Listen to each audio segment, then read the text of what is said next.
We've talked about single inequalities and how to graph them on a number line already. So let's talk about what's called a compound inequality. When considered together, two inequalities such as v greater than or equal to 4 and v less than 18 form a compound inequality.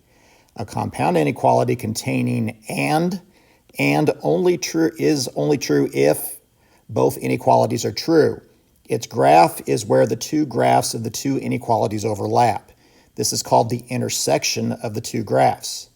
The intersection can be found by graphing each inequality and then determining where the graphs intersect. So let's think about if you were to solve a single inequality and you got an answer of x is greater than or equal to 3. So we already know that that means that there would be a closed circle on the 3, and we would shade to the side that contains all the numbers that are greater than 3. So that would be that blue arrow right there. And then let's say you had another inequality that gave you an answer of y is less than 7. So we would have an open circle around the 7, and then we would shade towards the left because that is all the numbers that are less than 7. When taken together and putting both of those on the same number line, we're looking for all the solutions that contain numbers that are both greater than or equal to 3 and also less than 7. So numbers greater than or equal to 3 and less than 7 would actually be between 3 and 7.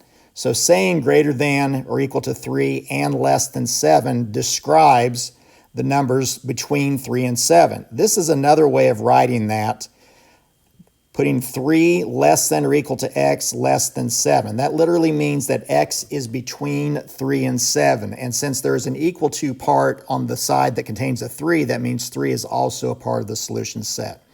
So what you'll be expected to do after this lesson will be to solve inequalities and then graph them on a number line. And this is one of the types of inequalities. It's called an and inequality. It's called an and inequality. We'll have another type that will be at the second half of this lesson. So the first one we'll do will be this y minus 3 is less than or equal to negative 11 and y plus 1 is greater than negative 8. I'm going to solve each one of those separately. So I'll just add 3 to both sides over here. And that will give me y is less than or equal to negative 8. And over here I will subtract 1 from both sides, and that will give me y is greater than negative 9. So let's think about this. What are numbers that are less than or equal to negative 8 and greater than negative 9 going to look like? Well, less than negative 8 and greater than negative 9 are going to be numbers between negative 8 and negative 9. So on the negative 8 side, since this is a less than or equal to, I'm going to put a dot on negative 8. And then on the negative 9, since that is not equal to, I'm just going to use an open circle there. And numbers less than negative 8 but greater than negative 9 are numbers in between negative 8 and negative 9, which means I'm going to have a little tiny little shaded area right between those two numbers, which means the only solutions to this one is going to be negative 8 because it does have a dot on it, and any fractions below negative 8 all the way up to negative 9, since negative 9 has an open circle and is not included. So another way of writing that to show that we're writing a solution set of numbers between negative 9 and negative 8 would be negative 9 less than x, or y, I guess in this case. Change that to a y. Less than y, less than or equal to negative 8. Notice how both the arrows point to the left. Both the arrows point to the left because that's where on a number line the smaller numbers lie. Both numbers, all the smaller numbers, point to the left. So another way of solving an and inequality is if you were given to it in that format I just gave you the answer to, trying to solve by getting r by itself or whatever variable is by itself in between the two inequality symbols. So think about it as being split up into 3 pieces here. And the object is going to be to try to get the r by itself. So oftentimes with equations and inequalities, we think about in terms of the left side and the right side. So in this case, we have three sections. We have left of both numbers, so left of both numbers, this section over here. We have right of both numbers, or both signs, and then we have in the middle there. So we're going to try to get that r by itself in the middle section. So to get the middle section, the r by itself in the middle section, we will subtract 7 from the center section, but then we will also subtract it from the other sections as well. And by doing that, what we will get will be 6 minus 7 is -1, less than or equal to, so the 7's cancel, that'll be r, less than 10 minus 7 is 3. So that looks like the answer I got over here, or at least very similar to the answer I got over there.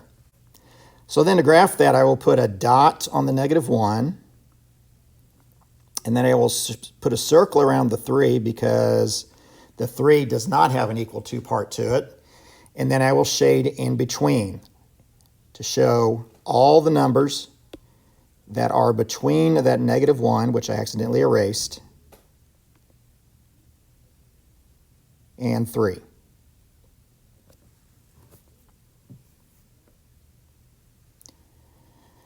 Let's try one more. This one's a little bit more complicated, and it is all put together as a single and inequality. So I'm going to divide that up into my 3 sections again, and I'm going to try to get the p by itself in the middle. So how would I get p by itself in the middle? Well, I would start out by subtracting 7 from all 3 sections. -5 minus 7 is -12, less than 3p, because the 7's cancel, less than or equal to, then 22 minus 7 is 15. And then I need to divide all 3 sections by 3. So I get as an answer of -4, less than p, less than or equal to 5. So I'll put a circle around -4. I will put a dot on +5, and then I will shade everything in between. And those are and inequalities. Second type of inequality that you will run across is called the or inequality. Another type of compound inequality contains the word or. A compound inequality containing or is true if at least one of the inequalities is true. The graph is called the union of the 2 inequalities. So notice on this one, x is greater than 2 would be an open circle on 2 and shaded to the right. X is less than or equal to -1 would be a dot on -1 and then shaded to the left. So in order for that to be graphed correctly, then the union of those 2 would be true for one or the other, but not necessarily both. So notice that we shade to the outside on this one. We shaded the final answer to the outside of the 2, to the right of the 2, and to the left of the -1. This is called an or inequality. So notice on the and inequalities, a general rule of thumb is we shaded on the inside, and that included the inequalities that actually didn't contain the word and, but were all pushed together with 2 arrows on either side of the variable. Or inequality, you're looking to shade on the outside. So y minus 1 is greater than 7, or y plus 3 is less than -1. So I will solve both of those separately. So add 1 to both sides. So we get y greater than or equal to 8. And on here I subtract 3 from both sides. And I get y is less than -4. And that's the answer. And don't try to put these together as a single inequality because, or with the 2 arrows with them pushed together, because that is for and inequalities only. With or, just write the word or in between them every single time. So y greater than or equal to 8 is going to be a dot on 8. And since it's an or inequality, I'm going to shade to the right of that. That is where the numbers that are larger than 8 are contained.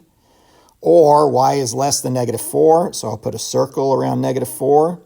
And the numbers less than negative 4 are to the left of negative 4, so I'll shade to the left of that. Final example, we're going to solve these for m. So I will subtract 7 from both sides. So 2m is less than or equal to 6. Divide by 2. We get m is less than or equal to 3. Or subtract 12 from both sides. So 5m is greater than 25. Divide by 5. So m is greater than 5. So I will put a dot on the 3 and then shade towards the side contains the numbers less than 3, which is to the left.